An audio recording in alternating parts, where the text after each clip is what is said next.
All right. Welcome to the American Scouser podcast. I'm Ian. I'll be hosting tonight. We have Tim and we have Hooch here to discuss our topics.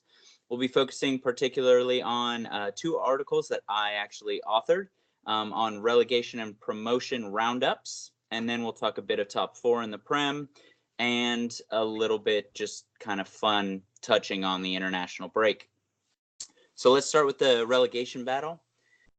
So since the post, we of course saw Liverpool grind out a win against Fulham, and shock result for Everton over Chelsea, essentially guaranteeing them a place next year at 40 points. So how would you guys rate Everton's season from a Liverpool perspective? Tim, let's start with you. Uh, I mean, it's one of those teams. I mean, they do this thing every year. They spend a ton of money.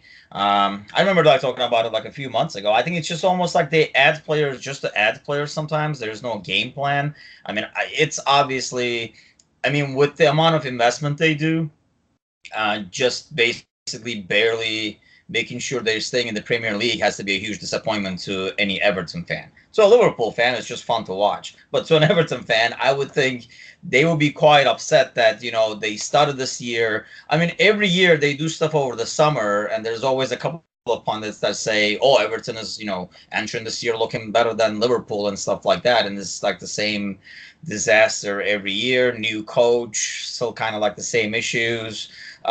So I would think it's a huge disappointment for them. I mean, the game they play, there's no consistency to it, and like I say, a lot of decent players, but not a good. Doesn't make a decent team, I guess, is the best way I would explain it. Right on. All right, Hooch, over to you. Now I agree with Tim. Like you said, every year they come out saying this is the year that we're closing the gap on Liverpool, and on the proof of how a small time club they are is they were celebrating that nothing draw against us, like they had just won the league. If that doesn't show how limited their expectations are every year, where they're just happy to squeak out a nothing draw against us, maybe keep us from winning the league, and then celebrating like they won the league themselves. It just goes to show that the science say they're only always 1,280 steps away from Europe, across Stanley Park. Little going in two-footed, All right, so let's shift gears a little bit now that we know that Everton's pretty much out of the woods, and look at the bottom five. So we have Southampton with 30 played on 30 points. We have Burnley with 31 played on 30 points as well. Then we have Cardiff, 30 played, 28 points. Fulham, 31 played, 17 points. And lonely down there at the bottom, you have Huddersfield with 31 played on 14 points. So Fulham are currently 12 points from safety. And looking at their upcoming fixtures and kind of based on their form so far, do you guys think that there's any chance of them pulling off a great escape? Hooch, let's start with you this time. I think it's going to be tough for them, considering they have Man City's next. Then they have Watford, Everton, Bournemouth, Cardiff, the winnable match, and then Watford. So it looks like 4 out of those 5 teams are going to be tough for them to get points of, and that's just a lot of points to try to make up with the limited amount of games they have left. They would probably have to win out, and then they probably need a bunch of help ahead of them for them to even try to catch up just to make it out of the relegation zone. Yeah, agreed. Tim, care to? Yeah, I mean, I think they were pretty much done when they did that Ranieri experiment, and once that flopped too, I think they were pretty much done. I mean, they could play Huddersfield every week for the rest of the season. I don't think they would still make it in the Premier League. I think it's pretty much a done deal with them. Yeah, I pretty much agree. I think Fulham just kind of signed their own death warrant when they dropped Ranieri, probably to save a few bucks and a few blushes for Ranieri on the way out. I mean, he hopped ship over to Roma anyway, so that worked out great for him, didn't it? I mean, yeah, he's new manager bumping over there. He didn't do that too well at Fulham.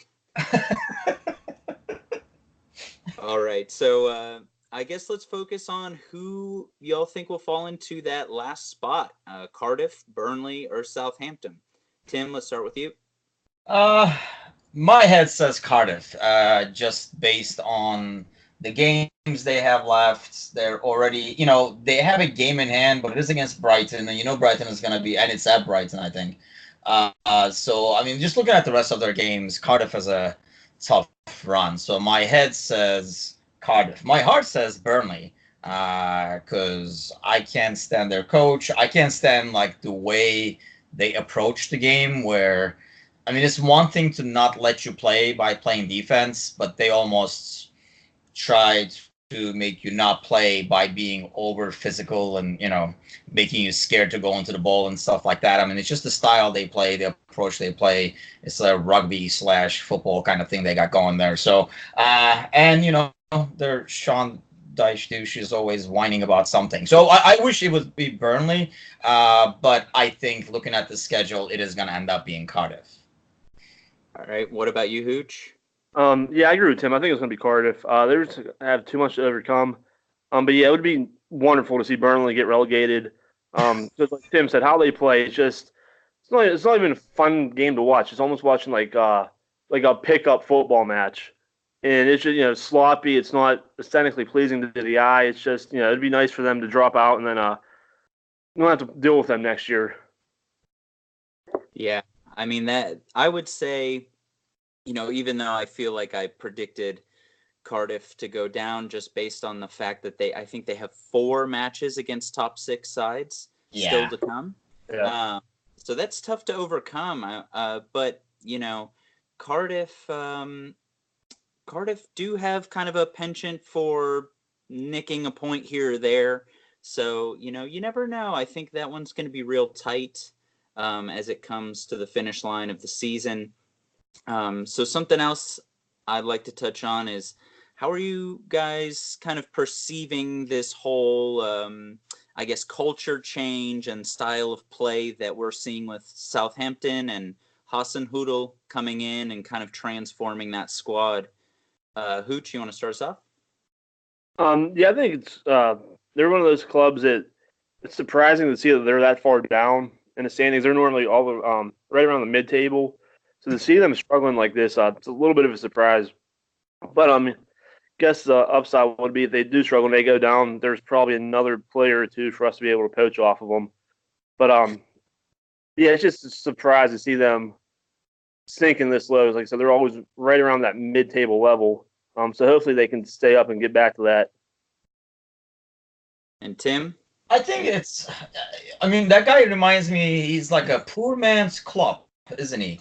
Like he's got that like energy thing going on the sideline, kind of like running up and down. So he kind of reminds me of Klopp, obviously not as good. But yeah, I mean, I would like to see Southampton make it, and I think they will. I mean, they've kind of like made a huge turnaround, and it kind of shows how I think that's what Fulham tried to do with the code change, and they could not get that. Like a fresh start, more energy, kind of like a positive vibe, because the results never came with it. I think with Southampton, they started getting some results, and that kind of adds to the positive vibe. I mean, you can have all the vibes in the world if you're not getting results, especially in this game where you have only so many games to get those points. That vibe can disappear pretty darn fast. But with them, they did get a couple of wins, a couple of like last minute wins and stuff like that, some like last second heroics and stuff. And so that kind of like kept building up. So, I mean, I feel like they're pretty safe in staying just kind of solely on that. I mean, they had some tough games. I mean, they barely lost to United at Old Trafford. They beat Tottenham, so they've kind of like handled some of their big games pretty darn well, and the kind of like the remaining schedule favors them. But yeah, I kind of like that. I mean, Southampton. If you're a Southampton fan, it has to be extremely frustrating to kind of like look around the league and see all their ex-players. All heck, just look at Liverpool. You don't have to look around the league, I guess. You can just watch the Liverpool games. To see some of your like ex-players that you sold away just being like the stars of the Premier League. I mean, look at like Van Dijk, Mane, and stuff. All the players that the league is talking about. You basically sold away from your club, and you're constantly in the struggling mode. But I think they have enough, quality and good enough energy with their coaching and stuff to make it and be here again next year. Yeah, agreed. One of the funny notes from today, scrolling through just kind of some footy news and things like that, was they have the players playing a prank on Hassan Hoodle during a press conference, which is pretty comedic if you've got a few extra minutes. So it really seems like they've just kind of changed the whole culture and attitude around that club. I do kind of have a soft spot for them. Personally, my mom was born in Southampton, so she kind of roots for them, even though our family's mostly from London, at least on her side. So, and I may or may not have fist pumped furiously when Ward Prowse's free kick went in against Spurs. So, So is she frustrated then? You can probably like tell us like right off. Is she frustrated just watching their like, top players perform ridiculously at bigger clubs while they struggle? it's kind of funny. She kind of always has like a little bit of a pity party, oh, poor Southampton, if only if only they had a little bit more cash, they'd hang on to these players. I mean, just they have such a legacy of their academy. I mean, if you really look back over like the last 10, 15 years, they really have produced some pretty solid talent. Kind of similar to how West Ham was back when they, kind of were pumping out people like Lampard and Ferdy and those guys. So, it's definitely always kind of disappointing, and they're kind of a storied club and they have a little bit of a legacy. So I think it'll be nice to see them kind of hang on this year. And then I'm really interested to see what they do in the off season, especially if Hassan Hoodle's gonna stay in charge and nobody tries to pilfer him after seeing a little bit of what he can uh, do in terms of transforming their style of play and stuff like that. So if they do anything in the transfer market or just whatever they're planning to do this offseason, I think they'll be one of those clubs you need to keep your eye on. I think they could potentially push for Europa League next year. Really, that's a bold statement. I mean, honestly, they do. When you look at their roster up and down, they do have some good players, but with Southampton, you just don't have that. Are they going to be there next year, or are they going to kind of? It's almost like that academy has given them overconfidence in terms of constantly selling people to the point where they like the average quality of the roster is not as good as it should be. So you have some players, but it almost feels like they never get to the stage where they can kind of build on it to get to the point you're talking about. Like the top tier of the league, because yeah, you got a couple more great guys coming up, but you just sold the other guy. So if they're able to hang on to their roster, I mean, I can see that happening. Which is Southampton. You almost feel like they will sell one way or the other. Probably not to Liverpool anymore, but you would think they would sell to somebody. Right. Yeah, no, I definitely see that point of view. I think the real change and reason why I might give them some more credit than you would normally send their way is the fact that Hassan Hoodle does need these high energy players, and you bring in this young, fresh blood capable of running around the pitch the whole, 90. You really might see something change for them. I mean, of course, it would be special. I am kind of giving them a benefit of the doubt here, for them to kind of hit the Europa League spots. But, I think that there's much more of a possibility than in years past. All right, so let's kind of focus on the other posts and talk a little bit more about the championship sides, which a lot of people, depending on how invested you are in keeping your eyes on the larger world of English Premier League connections and things like that, may not have as much information into the backgrounds of these clubs. So notably, Norwich sits atop of the table. They're a little bit of a big surprise this year. So after finishing 14th last year, which, of course, 24 clubs in the championship, 14th is, average, a little bit, under par. And right now they sit top of the table. So I don't know if you guys have been able to kind of keep track of them, but anyone have any thoughts on their performance this year? Maybe Hooch, you want to jump in there? Yeah, it's definitely a surprise. Like you said, based on the fact that they finished as a mid-table team last year, and this year it looks like they're in pretty good shape to qualify for promotion. I think it just shows with a lot of those second-tier clubs, just from year to year, you never know who gets brought up from League One, who comes down from the Premier League, and based on the talent that gets brought into that league, you could maybe keep your squad close to the same. And if the level of competition is not there, you can make a run like Norwich is doing this year. Yeah, Tim? Yeah, I think the biggest thing is, when teams, especially teams who go down, it's the matter they go down to the championship kind of like determines how they're going to bounce back. Teams who kind of try to press the emergency button too late, do a couple of like 1 year signings and stuff like that, don't usually fare well. But, sometimes you have rosters that go down that are kind of like building, and a couple more pieces in a couple of seasons, they're like a good club again. And I think like Norwich is one of those examples. I always feel like Leeds is one of those examples. So I feel like Norwich, and out of those, like right now looking at it, I feel like it's gonna be Leeds and Norwich, like securing the top two spots, and the third, obviously, that playoff is kind of like the crapshoot at that point. That's probably the hardest to predict. Yeah, agreed there. I definitely see Leeds. They've been, trading off with Norwich for much of the season in those top two spots. Leeds kind of got dealt a big blow losing to Sheffield United. The Blades overtook them in the table only by a point, and they're level on games played and things like that.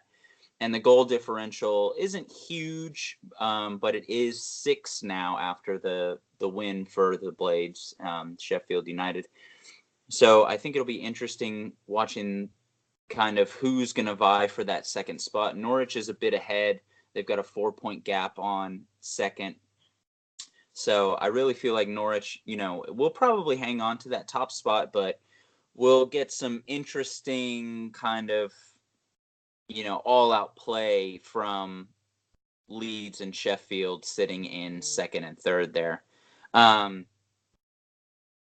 I guess looking at a few of the other sides, this one's kind of a funny question, but looking at the sides that might make it into the playoff, is there anyone particularly you'd like to see it make it through that kind of grueling playoff, and more, or maybe better yet, who would you like to see them beat in that final? Hooch, you want to jump in? I kind of have a soft spot for West Brom. There's a local bar that I go to that guys from their West Brom supporters, they come over every summer on business or whatnot.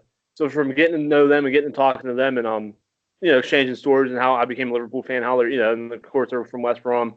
I kind of have an affinity for them, so I'd like to see them be able to make it through and get promoted in the next season. Yeah, that's an interesting connection. Not often you run into somebody from or who is the support right of the Brummies. Tim, you have any preferences there? No preferences. I mean, if you want a prediction, I feel like the top three right now are the ones that are gonna go through. Unless, because Villa can't stop anybody from scoring. So I just don't feel like they're going to be able to, win those playoff games to be able to go through. So like I say, I think Leeds and Norwich will like qualify, and then I think Sheffield United will be the one coming out of those, coming out of the playoffs. In terms of preference, not really. Don't have any. I don't hang out with like a ton of bars like Tim does over there, just trying to run into people. so, uh, so don't really have any specific preference. I feel like in terms of performance and looking at like the roster quality, I feel like the top three right now will be the ones that are gonna come up to the Premier League. Yeah, I think that's always a kind of a safe prediction, but then again, those playoffs have kind of produced some of the most shocking promotion teams in the last handful of years. I personally always try to keep track of the championship sides because it's always fun to, kind of watch teams and how they react. And as you kind of alluded to, Tim, what they do in terms of their personnel and how many players get cleared out and things like that. It's always kind of fun just to keep the championship kind of off in your periphery. And then watching the championship playoff series is always unbelievably entertaining. It's like watching your friends down the street pretend like they're in the Champions League final. I mean, if you think about it, and I think that's part of the deal. There's so much money on the line for the club. I mean, and for the players themselves too. It's like a huge, huge step. And I think it really depends on how the clubs approach it. That's why, like you, I kind of find it interesting because do you kind of now say, well, we don't have that money coming anymore, and adjust accordingly? It's kind of like a gamble in some sort, for some clubs. Because do you just say, hey, if we just keep going, keep the course, we're gonna jump right back up and get that money back again. But you already have some existing salaries and stuff, obviously, and when you drop down, it's kind of like a huge decision. It's kind of interesting to see which route the clubs choose to go. Do they keeping the course, and keep the players, not sell anybody off, and say, hey, we're gonna bounce right back, even if it's not, even if we're in the red this year, kind of deal. Or do they kind of sell out and then end up, like Stoke City, for example, where now you're like struggling in the championship as well? Yeah, I really enjoyed watching on Netflix Sunderland Till I Die because that was just an amazing look at kind of the backroom office approach to trying to survive that drop. And of course, they didn't. They dropped down to League One, which was just such a fascinating train wreck type of situation. And then a little bit, the emotions because of how tied a lot of these clubs are to their local towns and the job market and things like that. I mean, Swansea was a great example of that at the end of last season. They are kind of the lifeblood to Swansea in a lot of ways. And so when these teams go down, it really, there's a lot riding on it. And it's interesting to see how the clubs try to navigate coming back up. I think just for my own predictions for fun, I would love to see Aston Villa get to the playoff final and then lose. Build them up and bring them down. Yeah, I mean that Aston Villa is one of those clubs that has kind of annoyed me on and off over the years. I don't mind seeing Sheffield United come back up. I definitely, though, of all the teams, I want to see Leeds United make the jump back up. There's been a lot of really, really crazy stuff with that club in the last handful of years. I mean, if you just have an hour or two to sit down and read all the crazy news articles about owners and their debt and even down to their uniforms and their sponsors and who's producing their uniforms for them and things like that, their kits. It is hours on end of just the most bizarre, outlandish things that you could possibly read about a football club. But they are another one of these storied clubs that I'd love to see come back into the Premier League. I kind of, in my younger years, watched Leeds be one of these mid-table clubs and have that derby with Manchester United. And I'm sure everyone on here would love to see Manchester United expend more energy in yet another derby. So, them coming back up and just being a part of the Prem to me would be great just for like the legacy element of that team, and of course to just give Manchester United another pain in the butt to worry about. Yes, that's always great.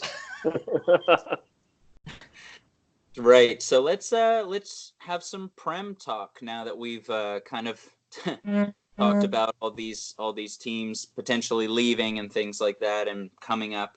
So in the Prem, we have, of course, Liverpool on 31 games played with 76 points right now. Manchester City on 30, right behind on the coattails with 74 points. And then there's a bit of a drop off for third, fourth, fifth, and sixth, who are all pretty tight.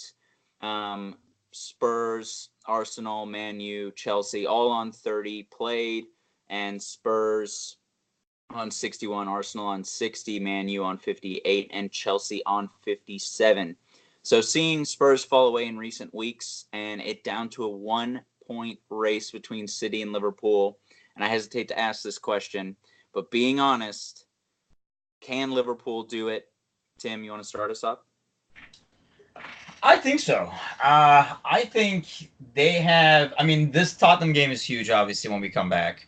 And after that, the only game I see that's a tough game, and there are no easy games in the Premier League, but games that worry me that was from like the remaining schedule was Tottenham and Chelsea. So I think getting past Tottenham would be a huge step.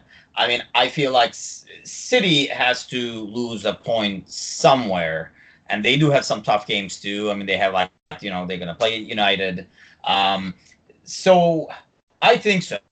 I think they have the players. In the past, I worry about with the Champions League and everything like that. But City is there too. That's gonna make the end of the season very interesting. I think, especially for the title as well as the top four, because teams that are in the Champions League, and we saw against Fulham, and there's something to be said about playing those games. They're tiring, not only physically, but mentally. It takes a lot out of you, win or lose. So how those teams react, I mean, four of them are still in the Champions League. Chelsea's still in the Europa League. So how they react after coming from midweek is going to be very important with, like only 8 games to go. And it's going to determine everything. And I'm sure somebody like you, Ian, who's an Arsenal fan, is probably just loving the chaos and hoping that they can kind of like squeeze through the line while somebody stumbles down from, either like Tottenham or United and stuff.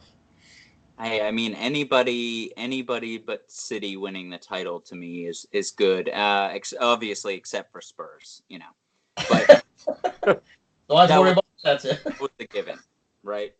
Hooch, unless you're kind of a pessimist type fan like I am, always worried about the worst, I'm assuming you're going to have a similar answer. Yeah, I think Liverpool can definitely do it, especially with City still playing on 4 fronts. And I think the pressure of that to try to win the quadruple, I think it's going to be too much for them to handle coming down the stretch, especially if Liverpool can keep winning their matches and putting pressure on them. Like there's a stretch at the end of the year where Liverpool comes back after I believe it's a Porto match. They have Cardiff, Huddersfield, and Newcastle. And the week that we play Huddersfield, City has Tottenham, and the week that we play Newcastle, City has United. So and that's they still have to figure in their FA Cup fixtures and all that. So I think coming down our lack of games compared to what they have, I think is what's going to benefit Liverpool and give them the little bit of an edge that they're going to win a title, I think. Yeah, I definitely think that's a good shout. Both of you mentioned just the sheer amount of fixtures that City have to contend with. And, we haven't really seen Pep rotate with a ton of depth. When he does rotate, it's one or two tinker changes here and there. And I think they're gonna be stretched. I'm, of course, like I said before, really hoping that Liverpool can pull it off. I just think it would be kind of one of these classic Premier League storied moments, these narratives that everybody can get behind, especially with how tight this race is. I do want to point out City have to play Spurs, which are typically, are going to at least put up a fight 3 times via Champions League and in the Premier League. And then, as you said before, Hooch, they do have to play Man U. Those derbies are big matches, and we've kind of seen in the past that they can be a little unpredictable when it comes to Man U and City. And how funny would it be to have Man U do Liverpool a favor and take down City in that one? Yeah, that'd be awesome. I get not really having to cheer for United that weekend, but even a draw, nothing draw, where the match becomes worth 2 points instead of 3. I just want to throw this out there. I think it was yesterday I was online, and Pep was already coming out complaining about the fixture list. I guess it's the FA Cup's only 3 days before their Champions League final, or the Champions League match, if I have that correct. So I think the pressure's already kind of getting to him a little bit. But, I mean, if you're playing on 4 fronts, there's only 7 days in a week. Like, you can't extend the season out to the middle of June just because you're in all these competitions. Every team has to go through it, not to that extent, but I think he's starting to feel the pressure as well, and he's feeling it, and he's going to pass it on to the players on the field. Maybe that reverberates through the whole squad, and maybe they falter in the Premier League. Yeah, I mean, the amount of pressure that they do face trying to pull off this unprecedented quadruple definitely could also be another one of these factors that plays into it. Tim, you have any thoughts on that? Yeah, I think. They have the depth in the squad, but you would think they would if he does rotate, he's gonna prioritize the Champions League on top of everything else, because that's the one that they have not been able to get to. So you would think that would be first, then would be the league title, and then the rest will follow. I think it was gonna. I guess we're more like wishful thinking here, but I think it is gonna get to. Let's just hope it's in the Premier League and not in the FA Cup, because I could not care less. But going back to what we were talking about. That game, it has to be hard to be a United fan, because it's almost like, who do you hate more? When Everton played City, it's almost like Everton fans were rooting for City. I don't think you're gonna get that with United fans. First of all, they are actually a big club, unlike Everton, and second of all, it's not like they want City to win either. So it has to be like a rock and a hard place for them to see, do you want, City again winning in your city, gloating, or do you want Liverpool, one of your rivals, winning it? I would guess most United fans would rather have Liverpool win. But I don't know. That's kind of like the sense I would get, just because they're in the same city, and I'm sure they're kind of sick of hearing about City while United has all kinds of drama and struggle. So I think that's like the biggest game in terms of what they have left in terms of fixtures, and obviously the Tottenham game. I kind of like canceled that out because I feel like we're going to play Tottenham as well. Chelsea is always a tough game, but it's one of those games that you could win 4-0, 5-0 like City did, or it can be a tough game. Depends on how porous that defense is that day. But the Tottenham game is probably like the toughest for both clubs. But I think that United game, and how odd is it that the United game ended up being the game in hand in both cases? It was for Liverpool, and now it's for City. Yeah. Right. And to expand on that a little bit, United needs those points. It's not like they were Everton sitting back here, nothing really to play for. United's still in a tight race to make the top 4, so they do need every point they can get.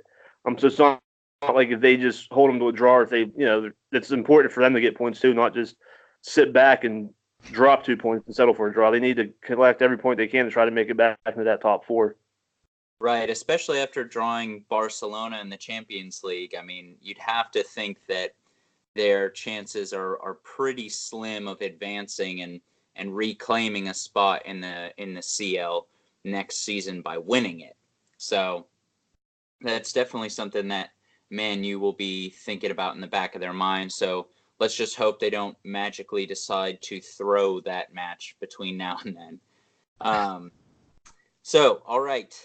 out of Spurs, Arsenal, Man U, and Chelsea, who do you think rounds out the other two spots of the top four? Of course, assuming that Poole and City hang on to their spots up at the top there. Who started us off last time? I guess Tim, you want to go? So you're asking me who's going to end up being in the top four? Yes, in those last two spots. Uh, I'm going to go with Tottenham and Art. I think it stays the way it is. And the only reason I say that is Tottenham kind of has their, destiny in their hands. They're going to play top teams. They have a toughest schedule probably, but they do have, 3 points lead and the average right now on top of United. I think Arsenal's advantage is the fact that their schedule, they're not playing as many games. They can focus on the league and get the points they need. And, schedule wise, they don't really play anybody on the top as long as they can take care of their business. They kind of got out of this rush where they played, Tottenham and United and everything like that. So I feel like it's Arsenal's going to go through just because of the fact that they're not going to have that midweek game that they have to go afterwards kind of thing as much. But they're in the Europa League as well, though, aren't they? Correct.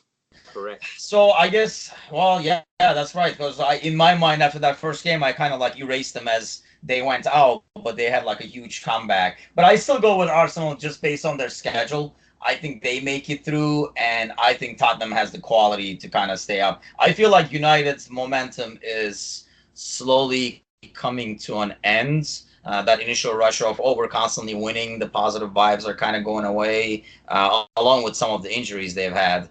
But I think they're going to kind of fizzle down the road.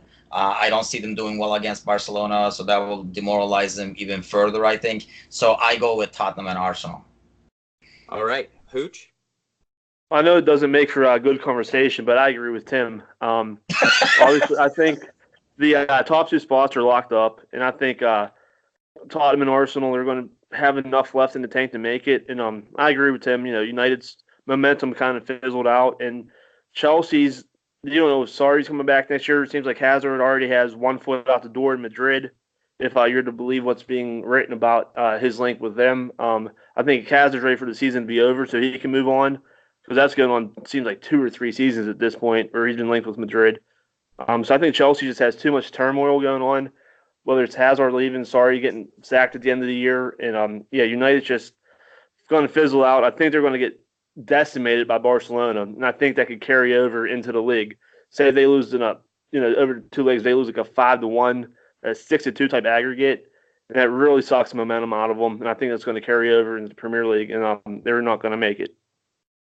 Yeah, that's a really, really solid point by both of you there. I was thinking that there's no way, or at least, it's unlikely, I guess, to give myself the out so nobody can bash me on social media later. But it's unlikely that Manchester United will advance. I guess there's always the possibility. You never know. But let's hope not. But yeah, I mean, going out of the Champions League on a big aggregate loss can be pretty demoralizing. I may or may not know something about that in the past few years. So,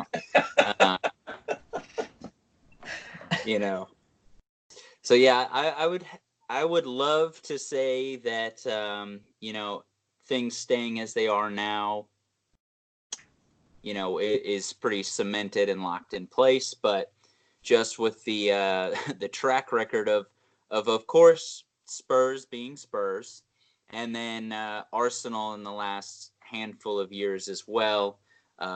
There's just always something that can go wrong between both of these North London clubs, unfortunately, for both of us.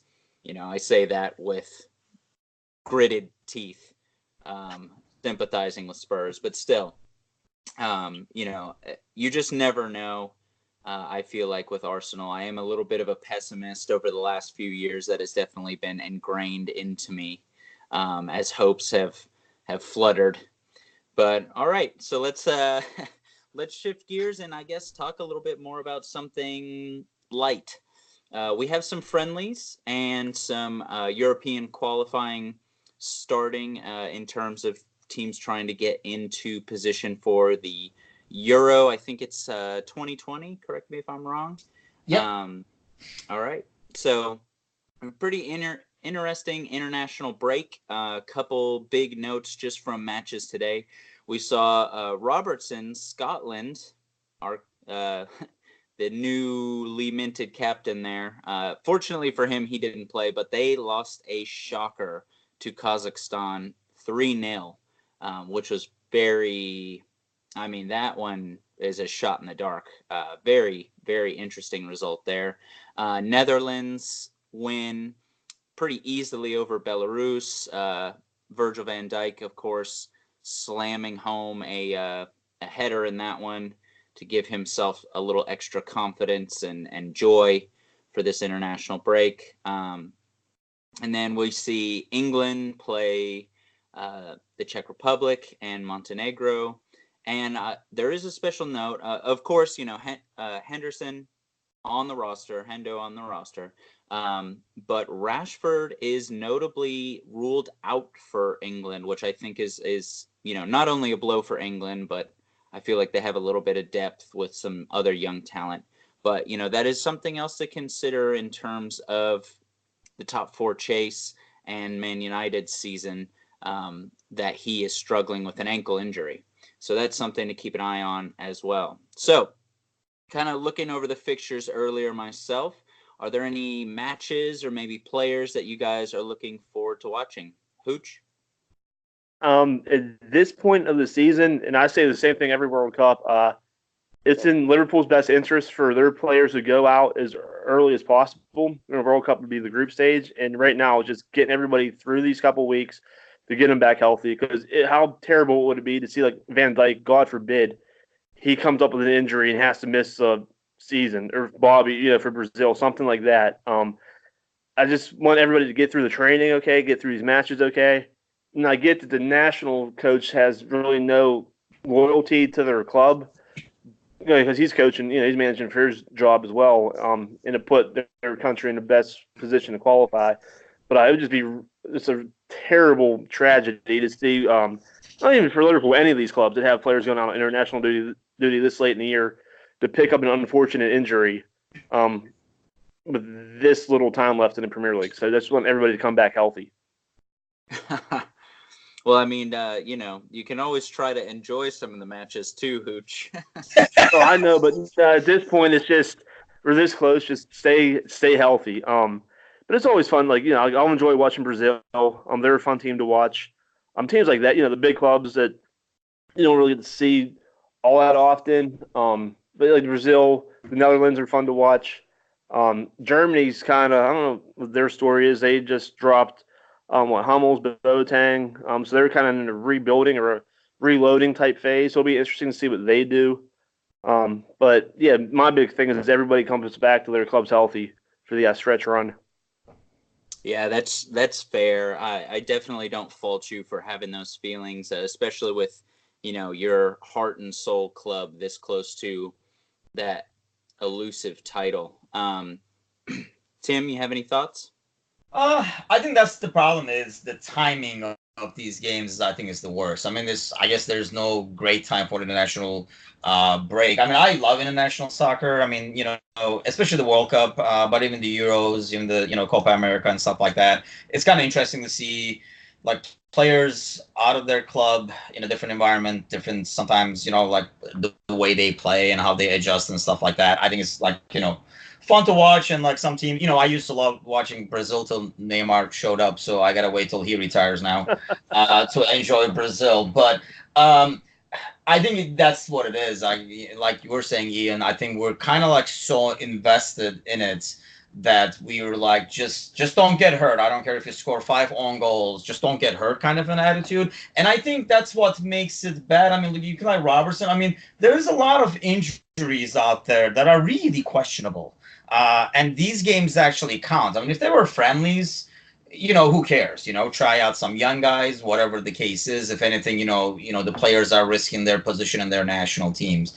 These are like qualifying games, and they actually counts, and they're gonna matter. So I think it's kind of like bad timing in terms of You can tell, the players are kind of torn too in terms of like, do I commit to this or do I commit to that? Um, so it kind of takes away from the normal enjoyment I would have watching. Let's go that way. Otherwise, there's some good games tomorrow. I'll probably watch Turkey playing, like new coach, new setup and stuff. It's like watching an experiment in a chemistry lab. You don't know if it's going to explode or if it's going to look cool or what the hell's going to happen. Uh, so they'll definitely be watching that. I'll probably take a look at the England game as well at the same time, hopefully. But like I say, I think it kind of takes away from my regular kickback, enjoy the game of football thing. Because, yeah, we are worrying about injuries and things like that. But definitely some good games to watch tomorrow. I mean, the England game should be a good one. Like I say, the Turkey game should be a good one just for me. I don't think anybody else cares about Albania playing Turkey. But it's like I say, these games are like important to these teams in terms of qualifying. How you start and everything like that makes a difference. So I'm sure the international coaches themselves are kind of frustrated too. That if somebody's, let's put it this way, there are a lot of players that are not playing today, tomorrow, or like in this coming week that who would play if it was the actual Euro 2020 or the World Cup. They will be out there. They're like 60%, 70%, but they would not stay home if it was an actual game just because it's the first qualifier and stuff. Because of their leagues and stuff like that, I feel like some of them are playing safe. Yeah, it definitely. I haven't really personally thought about it, I guess, quite in that regard. In terms of the tension the players must be feeling with meaningful games, especially across the European country spectrum here. But yeah, I mean, the players must feel a little bit of tension and things like that. But we can all hope that the copious amount of players that City probably sent out to play international matches get hurt, or at least put a ton more minutes on those legs to wear them out. I actually forgot to mention earlier, I think Wijnaldum may have scored in that Yeah, he Netherlands did. match. Oh yeah, he did. Yeah, I definitely, man. I'm a bit of a kit collector myself, and I just love those Netherlands kits. They are beautiful. Um, I just think going personal back to type and like for these international games, I think for the players, once they're playing, I don't think you can play not to get injured. I mean, as competitive as these guys are, once they're on the field, I mean, heck, I'm a competitive person. I'm gonna go play like in like an hour and a half here, still trying to hang in there. We live in the glory years, but um, and being a competitive person myself, I can, once you start playing, I actually even told my wife, and I was like, oh, I'm going to try to take it easier today because the knee doesn't feel right. She just laughed because she knows once we start playing, it's going to be over. Well, obviously these guys are like probably 10 times competitive than I am. So once they start playing, I don't think they, play to avoid injury, or if the ball is in the middle, they're going in. They're not thinking, oh, shit, I got to play Fulham this weekend. But I think in terms of making themselves eligible for the game, I think they probably make a decision there and say, no, I'm going to play it safe. And that's what kind of takes it away. And I would think, if it was for your country, I mean, these things matter. I mean, there are some teams that are going to qualify either way. Like France is going to qualify either way. Even if Pogba said, I'm not feeling all that, with the schedule they have and stuff like that, I mean, they're the top tier, they're going to play. But if you're in a team like, I don't know, Sweden, Albania, Turkey, or whatever, these points matter, and it's a huge thing. You don't show up in every Euro tournament or World Cup tournament. So as a fan of the national team, it can be frustrating to see one of your players kind of sit out, thinking their own career, own club, own pockets, while risking the national team's success. Like I said, you can kind of understand both sides, but it is still frustrating to watch. So I think that's what makes the timing of this international break probably worse than, let's say, one in January or November or something like that. yeah. So I guess just to kind of cap off this little section on international play, there are a few I feel like must-watch matches. I mean, as we speak, the U.S. is playing Ecuador. So if you're a American, then you're probably checking that out, or at least keeping an eye on the scoreline. We're going to see Netherlands play Germany in the coming days. France and Iceland. Portugal, Serbia should be a little bit of a cracker. May not be super entertaining on the eyes with their styles of play, but, it's going to get a little feisty. And then the Swiss are playing against the Danes as well. And then I think Brazil is actually playing a friendly against the Czech Republic late on in the international window. So definitely a few matches to tide you over out there if you are footy hungry in the next few days. I guess, any last thoughts?